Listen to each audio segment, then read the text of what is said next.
It's very hard for a traditional person to step out of their tradition and investigate with the means that they never had. If you don't have the background to investigate, you don't know what to check with. You check with another metaphysician, and he's bound to sing your song. So you say, I agree completely with you. You don't say, do you have evidence to support that point of view? The free will assumption that there's nothing that causes it is just a terrible assumption.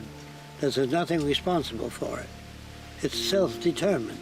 Self meaning without cause. Free will means without cause. Try thinking of something without an influence.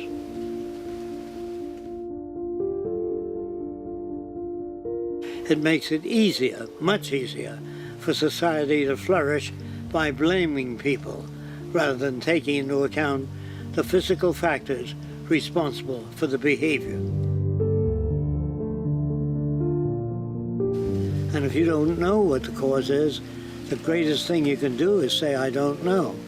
I'm going to try to look into it. But how do you look into it? There are laws that govern how you look into it. Are you going to study those laws, or are you going to look into it with the old value system? The old value system will reveal nothing.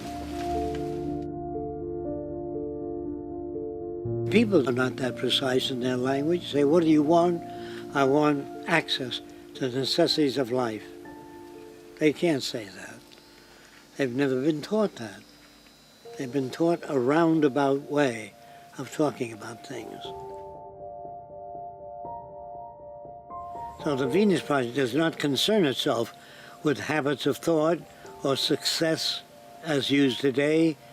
It concerns itself with the physical factors that are responsible for our values.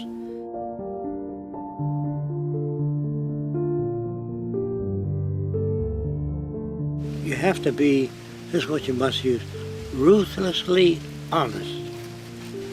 Otherwise you can't make it.